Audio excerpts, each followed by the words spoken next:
If you're looking for somewhere still to let your mind land tonight, you've found it. This is 60 minutes inside the origin of everything. No rush, no noise, just the slow, quiet science of how time and space came to be. If nights like this help you rest, a like or a subscribe means more people find their way here too. One quiet soul at a time. Whenever you're ready, we'll begin. Before there were stars, before there were atoms, before there was even darkness to speak of, there was a question. A question so large it seems to swallow the ones who ask it. How did anything come to exist at all? Science doesn't answer this question completely, and perhaps that is part of what makes it so worth sitting with. Because the honest answer, the one that emerges from physics and observation and centuries of careful looking, is not a triumphant proclamation. It is more like a lit corridor. You can see a long way down it, but at some point, the light ends. What we know is this: the universe had a beginning. Not in the sense of a clock starting, not in the sense of a creator pressing a switch, but in the sense that the earliest state of everything we can observe was radically different from what surrounds us now. Hotter, denser, more compressed, and expanding. Jumped in a hearse, the cola the linkage of its front them was radically different from the lit down the below. From the lit asker was blowst. The universe is expanding, not in the way a breath expands, not outward into some larger container, but in the way that the container itself is growing, every direction, all at once. Space stretching between galaxies as though the fabric of existence was slowly being drawn apart. If you reverse that image, if you run time backward in your mind, you can begin to glimpse what cosmologists have spent a century reconstructing. A universe growing smaller, a cosmos compressing, heat rising, density climbing, until you arrive at a moment where the concepts we normally use to describe the world begin to blur and dissolve. That is where our journey starts tonight. Not with an explosion, not with fire or sound, but with something quieter and far stranger. The unfolding of space itself, the emergence of time, the moment before which the word before may have had no meaning at all. We will not rush through this. Each layer of the story has its own texture, its own weight. By the time we reach the end, through the first light, through the long silence of the dark ages, through the birth of stars and the slow arc of cosmic time, you will have touched something vast, not fully understood, not fully described, but real. The story of the universe's beginning is built on a foundation of observation, not assumption, not mythology, actual data, light collected by telescopes, patterns measured in the sky, numbers that kept agreeing with each other no matter who ran the experiment. One of the most important of those observations came in the 1920s, when astronomers began studying the light arriving from distant galaxies. Light, as you may know, carries information inside it. Its wavelength tells you something about the source.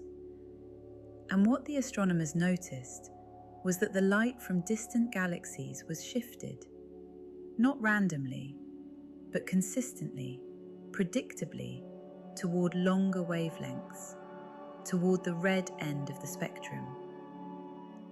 This is called redshift, and what it tells us is that those galaxies are moving away. Not because they are flying through space, but because space itself between us and them is growing, stretching, like the surface of a balloon being slowly inflated. The farther away a galaxy is, the more its light is stretched, the faster it appears to be receding.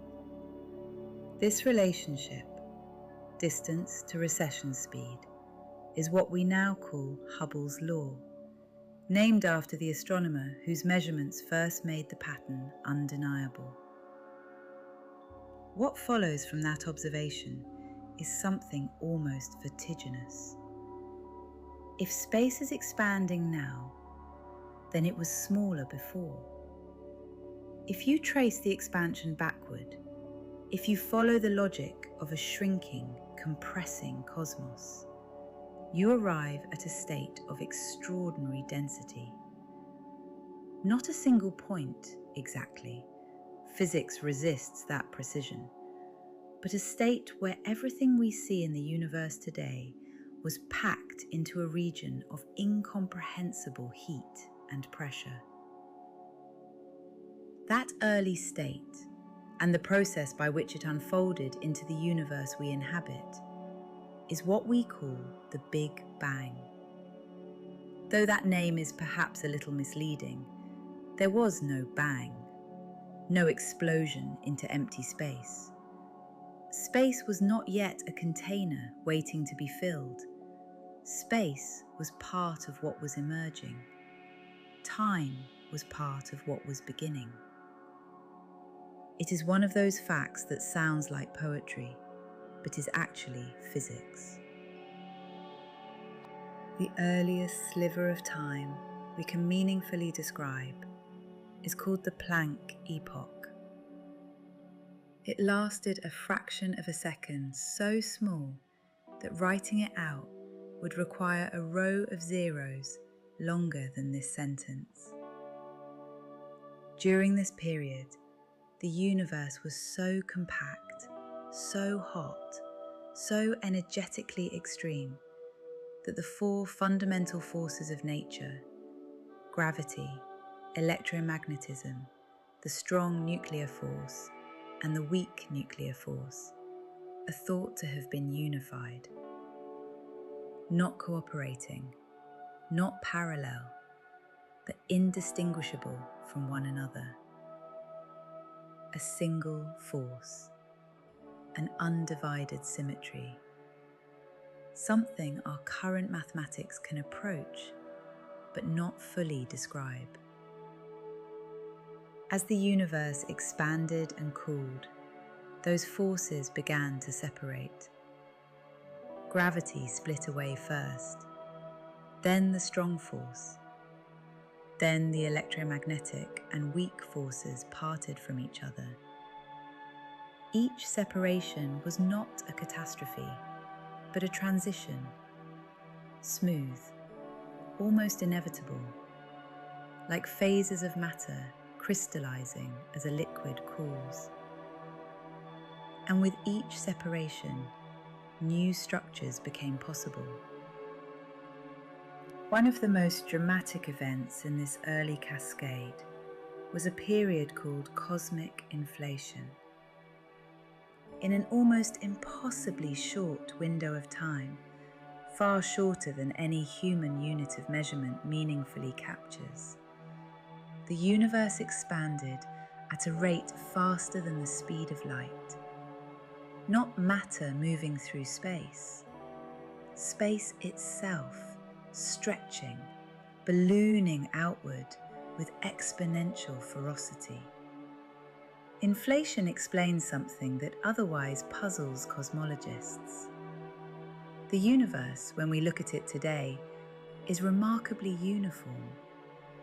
Regions of space so far apart that light has never had time to cross between them still have nearly identical temperatures and structures. How? If they were never in contact, how did they come to match so precisely? The answer inflation offers is that they were once close together. Before the expansion, before the stretching, the early universe was small enough for energy and temperature to equalize. Then inflation stretched it apart, preserving that uniformity across vast scales. It is, in its way, a memory.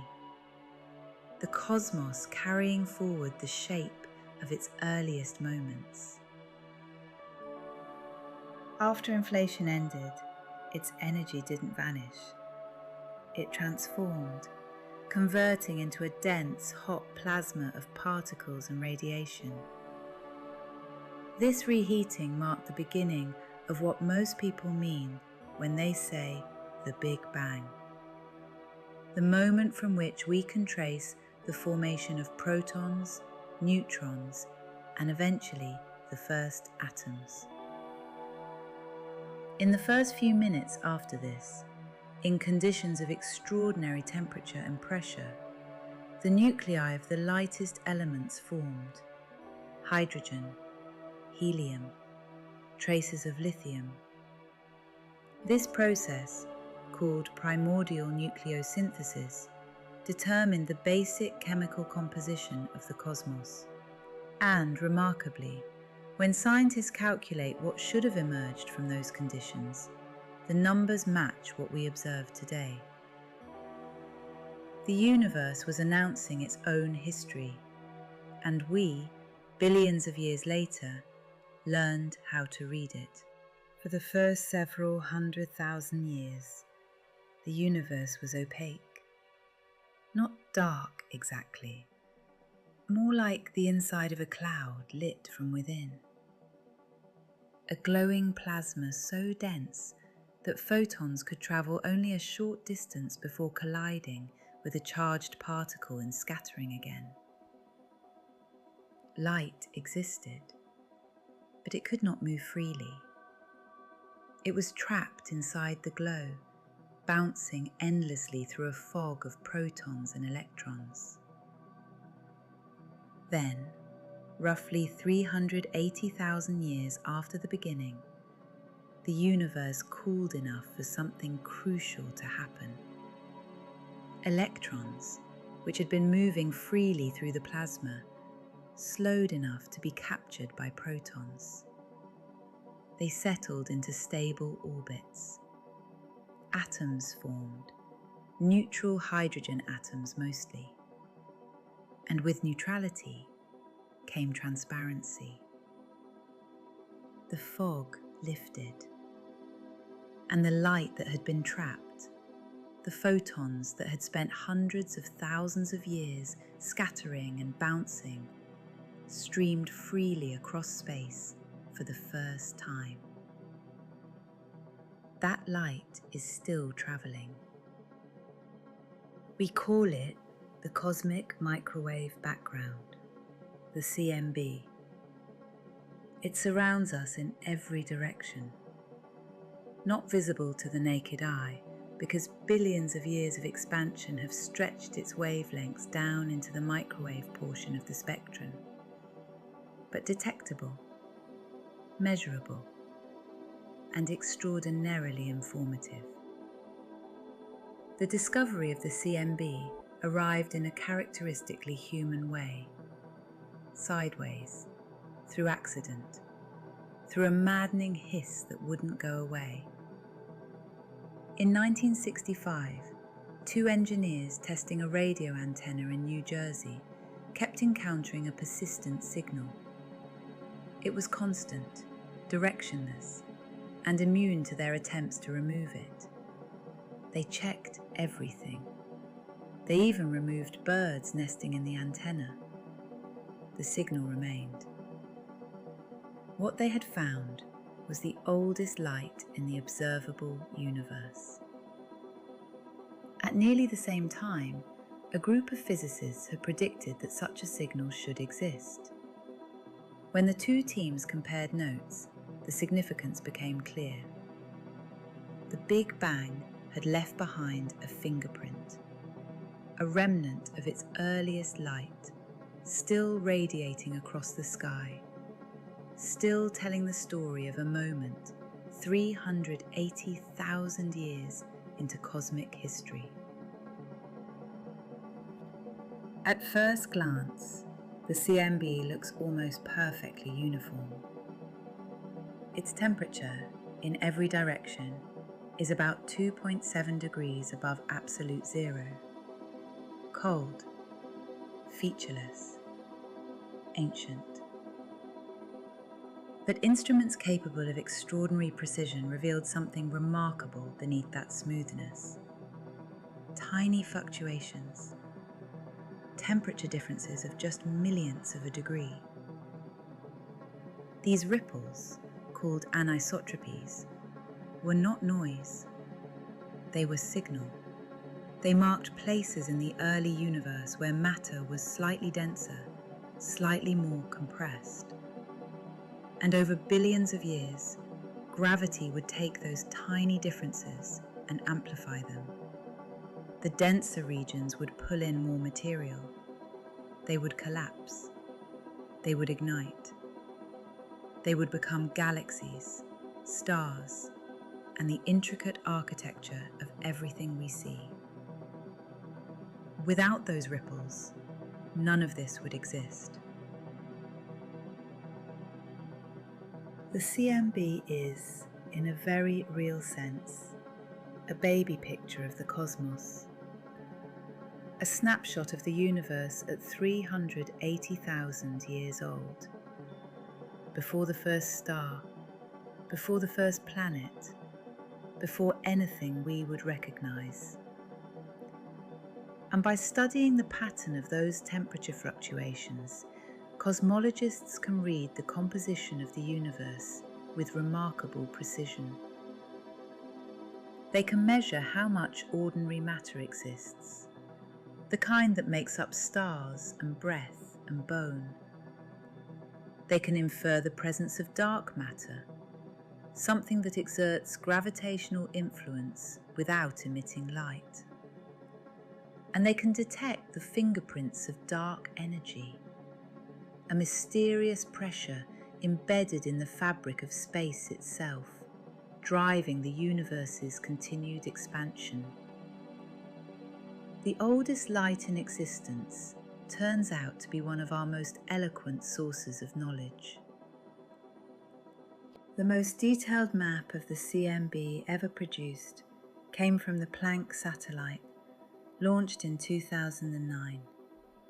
Over several years, it scanned the sky with extraordinary sensitivity, producing an image of subtle colour gradients, each shade a tiny difference in temperature, each difference a clue to the universe's early state. From that data, scientists confirmed the universe's age, approximately 13.8 billion years. They refined measurements of its expansion rate, and they established that ordinary matter, everything we can see and touch, makes up only about 5% of the universe's total content.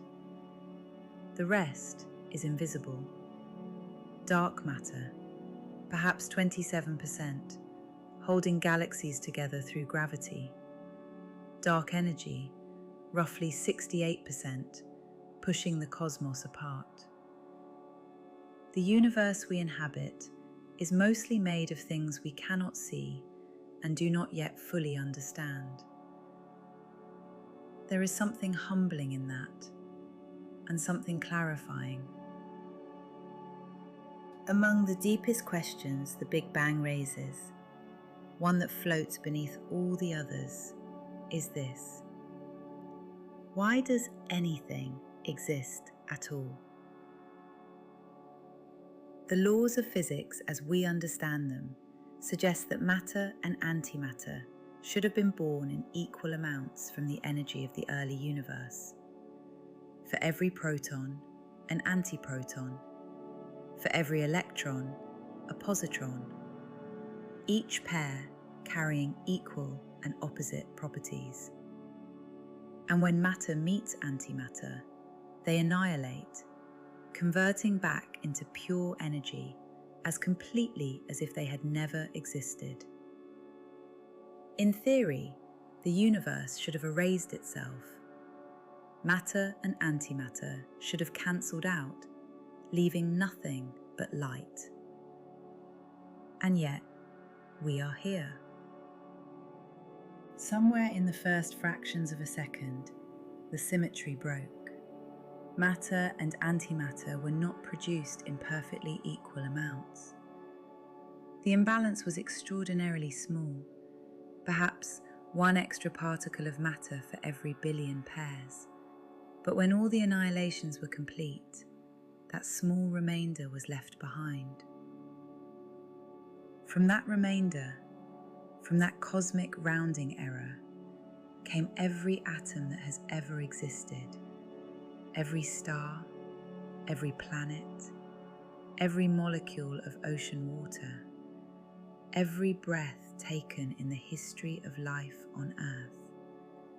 The entire visible universe is built from what the early cosmos failed to cancel out.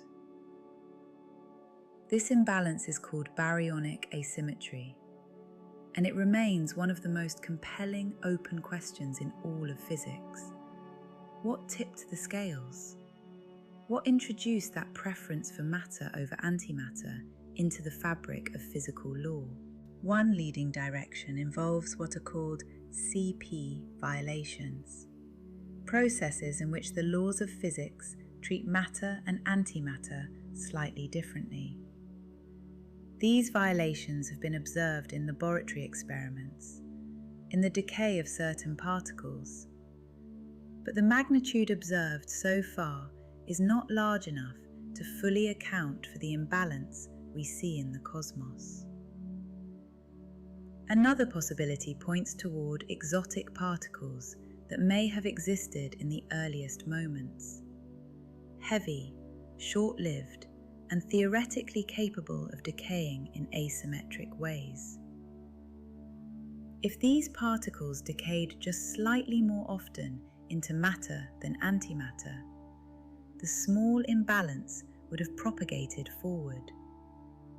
Everything we see could be the downstream consequence of that asymmetry.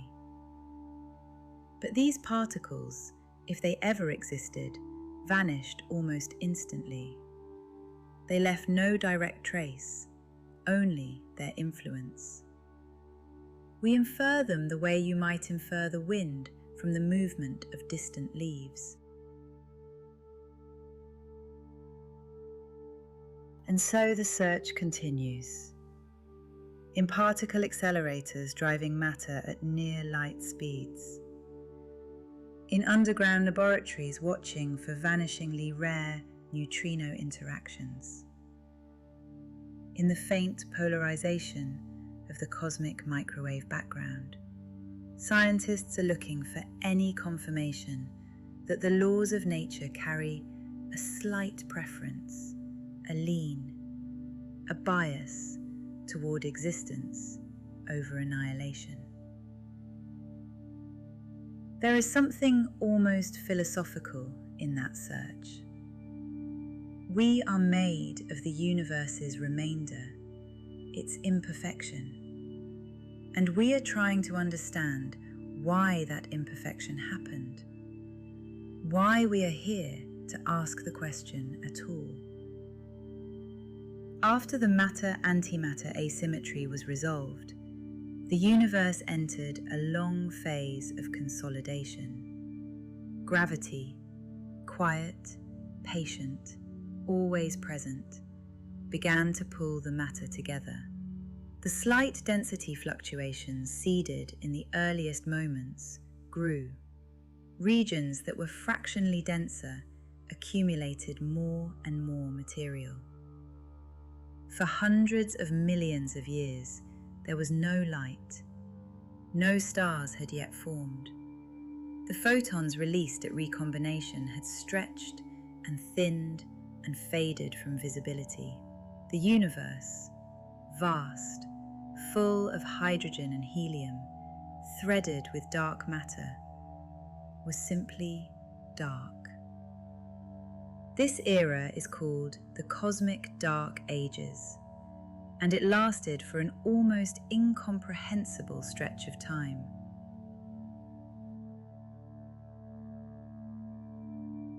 But within that darkness, something was building. Gravity was doing its slow, invisible work. Vast clouds of hydrogen collapsed inward. Pressures rose. Temperatures climbed. And finally, at a certain threshold, a threshold we understand well from watching stars today, fusion ignited. The first stars switched on. They were enormous by modern standards. Some were perhaps hundreds of times the mass of our sun. Born from pure hydrogen and helium, they burned fast and bright and collapsed quickly. When they died, many exploded in supernovae, scattering the first heavy elements, carbon, oxygen, iron, into the surrounding gas. Those elements would seed the next generation of stars, and around some of those stars, small disks of matter would accumulate, swirl, cool, and eventually form rocky worlds. The first stars also did something else. Their ultraviolet radiation began stripping electrons from the surrounding hydrogen gas, a process called reionization. Slowly, over hundreds of millions of years, the neutral fog of the Dark Ages was cleared. Bubbles of transparency expanded and merged until the universe was open again, filled with light, with structure, with the early scaffolding of galaxies. The long silence was over, and the cosmos, once smooth and dark, had become something remarkable, lit, complex, and in motion. At some point in a journey like this, the information settles. The facts, the numbers, the names, the timescales, they begin to feel less like things to hold and more like territory you've passed through. You don't need to carry the Planck epoch with you. You don't need to remember the precise temperature at recombination. What remains after the facts have softened is something quieter, a sense of scale. The universe is 13.8 billion years old. That number is almost impossible to feel, but if you try, not to calculate it, just to let it rest in your awareness, something opens, a kind of spaciousness, a recognition that the slice of time any of us inhabit is extraordinarily brief. And yet, brief is not the same as small. A single human life contains more moments than can be counted, more memories than can be spoken, more connections than can be mapped. Brief things can be full things. What the story of the Big Bang offers, not as science, but as something more like perspective, is a reminder that the conditions for your existence were assembled over an almost unimaginable span of time. The hydrogen in your body was forged in the first minutes of the universe. The heavier elements, the carbon, the iron, the oxygen, were built inside stars that lived and died long before our sun was formed. You are not separate from the history of the cosmos. You are a late expression of it. This is not a metaphor. It is chemistry, physics, the literal movement of matter across billions of years and light years, arriving here, arriving now, breathing. There is a version of the night sky that most of us never quite see, not because it's hidden, but because we're so accustomed to it. The light arriving from those distant points has been travelling, in some cases, for billions of years. When you look at a star, you are receiving a message sent before Earth existed. The universe is always delivering these messages, and we are always, in a quiet sense, receiving them. Through the calcium in our bones, through the iron in our blood, through the simple fact of being here in a universe that permitted complexity, permitted chemistry, permitted awareness. That is not a small thing. When we move into the second half of this journey, the information will thin, not because the science runs out, there is always more science, but because there is a different kind of knowing that becomes available in the quieter hours. A knowing that doesn't require facts, that rests in sensation, in the weight of the body against the mattress, in the rhythm of the breath finding its own pace. You've covered a great distance tonight, from the Planck epoch to the first stars, from the mystery of matter's origin to the vast structure of the visible cosmos. Now let the distance do its work. Let it dissolve into something simpler. You are here. The universe has been unfolding for 13.8 billion years. And right now, in this moment, it is still unfolding. And you are part of it. There is a law that governs the universe at its largest scales, and it is not a complicated one. Everything moves, everything changes, nothing stays fixed. Not galaxies, not stars, not the arrangement of atoms inside a living body. The universe does not permit true stillness. Even in the quietest regions of space, quantum fields fluctuate. Even in a body at rest, electrons orbit, molecules shift, breath moves. This might sound unsettling, but there is another way to receive it. Change is not loss. Movement is not instability. The fact that everything in the universe is in motion, that even the space between galaxies is slowly stretching, does not mean that nothing can be held. It means that holding itself is something that happens in time, something that requires participation. You are not trying to stop the river. You are floating in it.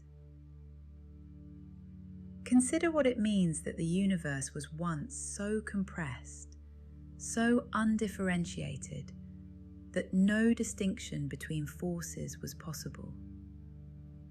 No separate gravity, no separate light, no separate matter. Just a unified, unimaginably hot field of pure potential. And from that undivided state emerged everything.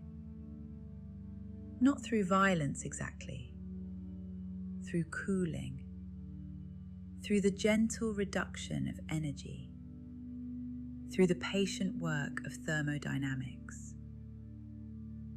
Structure emerges from cooling. That's true of stars, of planets, of the formation of ice on a winter surface. The universe doesn't have to fight for complexity. Complexity arrives naturally as conditions allow, as energy finds its lowest available state. You, in this moment, are finding your lowest available state. Not collapsing, just settling. Just releasing whatever the day had required of you, the effort, the decisions, the countless tiny adjustments that a living mind makes without acknowledgement. The body knows how to do this. It has done it every night of your life, long before you were aware of it, long before you had words for sleep or rest or the slow rhythm of the breath. The body's knowledge is older than language, older than thought. Dark energy, that mysterious pressure woven into the fabric of space, has been quietly pushing the universe apart for billions of years. Not dramatically, not all at once, just a slow, steady expansion, a drift. There is something almost meditative in that image, a universe that doesn't strive, that simply opens, that follows the curvature of its own laws without resistance. You are made from a universe that has always been doing this, expanding without urgency, deepening without effort. When the first stars formed, those enormous, short-lived giants born from pure hydrogen, they didn't know they were the first. They didn't experience their own significance. They simply existed.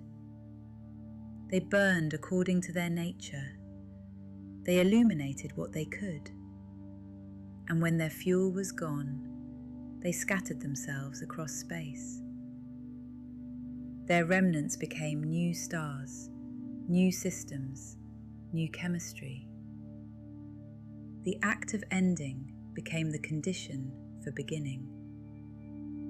This is the pattern, not once, not twice, but across every scale and every era the universe has passed through. Endings that open into beginnings, releases that become the conditions for what follows. The breath leaving the body is not a loss. It is what allows the next breath to arrive. The thought dissolving is not confusion. It is what allows the mind to rest. You have been carrying things today. Everyone does. Responsibilities, small worries, the weight of decisions made and unmade. The accumulated texture of a day lived fully. You don't need to resolve any of it now. The universe has waited 13.8 billion years. A night's rest will not disturb anything. Let the weight settle. Let the edges of the day grow soft. Notice where you are. Not in cosmic terms, not in the history of the universe, just here, just now. The surface beneath you, the temperature of the air, the particular quality of quiet in the room. This is the universe too, not only the galaxies, not only the supernovae and the dark matter and the expansion of space. This room, this breath, this moment. The same laws that governed the formation of the first stars govern the chemistry of the body at rest. The same forces that hold atomic nuclei together hold the molecules in your breath. There is no separation, not really, between the vast and the immediate. The universe is always this close. Feel the breath moving without effort, in and out. Not because you are directing it, because it knows what to do. The body has spent years learning how to breathe, how to regulate temperature, how to repair and rest and prepare for another day. It carries this knowledge silently, continuously, without announcement. You don't have to do anything with it. You just have to be inside it. The Planck epoch lasted less than a moment that any human unit can describe. And yet from that moment, everything that followed became possible. One threshold, one transition. The threshold between waking and sleeping is like that. A moment so small it can't quite be observed, only arrived at. You won't notice when it happens. That is part of what makes it possible. The thoughts begin to lose their sharp edges. Images drift in without quite arriving. The sense of yourself begins to relax its grip. This is not forgetting. This is the mind doing what it was designed to do. The cosmic microwave background fills the universe in every direction. A uniform bath of ancient radiation, faint and cool, older than any star. We move through it every moment of our lives without knowing. It passes through walls and bodies and sleeping minds without pausing. There is something almost tender in that image. The oldest light in existence, still travelling, still present, passing through you even now. Let your arms relax. Let your face relax. The small tensions held along the jaw, across the shoulders, behind the eyes. They don't need to be carried through the night. They can be set down here, in this room, in this quiet. The stars that burned before our sun existed scattered their materials across space when they died. Those materials became clouds. The clouds collapsed into new stars. One of those stars, our sun, formed with a disk of leftover material around it. From that disk, Earth emerged. And on that Earth, eventually, beings arose who could look back toward the sky and ask where it all came from. The universe made a thing that could wonder about the universe. That wondering is yours. It has always been yours. And tonight, it has been enough to carry you here, to this place, this breath, this rest. The universe is still expanding. Right now, In this moment, the space between galaxies is quietly growing. Light that left distant stars before Earth existed is still traveling through that expanding space, still moving, still crossing the dark. You don't have to do anything with that. Just let it be true, somewhere in the background. The way the wind can be true outside a window, present, real, requiring nothing. Your breath is slower now. The edges of the day have grown soft. The thoughts that arrived with such urgency a little while ago, they're quieter now. They don't need answers tonight. The mind will return to them when the morning arrives. That is what mornings are for. Right now, there is only this: the weight of the body, the rhythm of the breath, the room settling around you. The first stars burned for millions of years before collapsing. They didn't resist. They burned fully, completely, and then they let go. And what they released, all that scattered light and matter, became the conditions for everything that followed. There is a kind of trust in that. Not blind trust, not passive, but the deep trust of something that has done its work and knows that releasing is the next right thing. You have done your work today, whatever it was, large or small, visible or invisible. You moved through it. Now is the releasing. The cosmic dark ages lasted hundreds of millions of years. A vast silence between the first light and the first stars. Not empty, not wasted, just quiet. Just full of the slow, invisible work of gravity drawing matter toward itself. Rest is like that.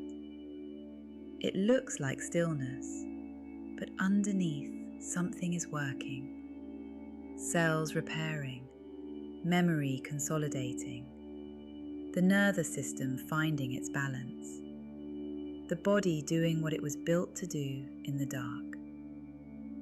You are not separate from this process. You are it. Let the thoughts drift. Like particles in a cooling plasma, no longer colliding, no longer scattering, settling into their natural orbits. The breath in, the breath out.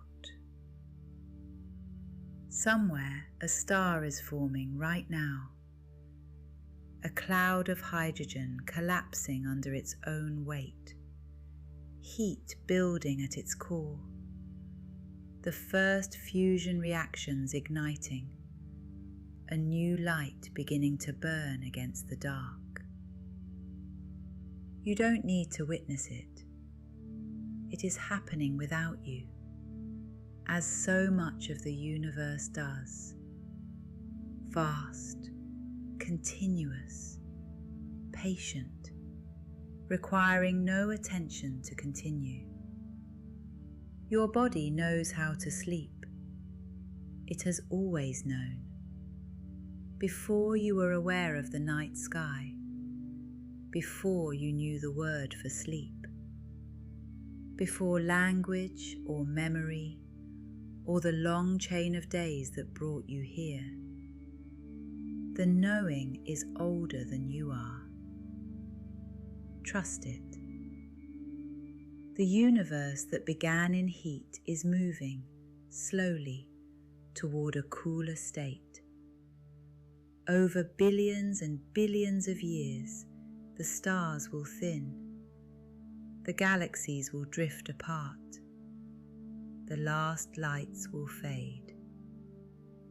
But that is not a story of loss. It is a story of a long, deep exhale. And you, here now, in this brief and luminous moment of the universe's middle age, are breathing that exhale along with it. In, out. The body is heavy now. The mind is soft. Thoughts arrive from far away, distant, small. They pass through without landing, like photons traveling across an expanding universe, still moving but stretched, quieter with every passing moment, further from where they began. Let them pass. You belong to a universe that has been unfolding for 13.8 billion years, that has formed stars and scattered them, that has built galaxies and threaded them together with invisible matter, that has carried light across distances no word can hold. And that universe has also, in this moment, arranged itself into this: a living body, a quieting mind, a night. This is part of the story too. Not a footnote, not a small thing, part of it. If you are still here, you are drifting very close to sleep. Let it take you. The ancient light is still traveling. The galaxies are still moving. The universe is still breathing in its long, slow way. And you are here, inside all of it, resting, safe, held by the same forces that hold the stars. There is nothing left to figure out tonight, nothing to solve, nothing to carry forward. Just this: the breath, the dark, the quiet that the universe has always known how to hold. Sleep well.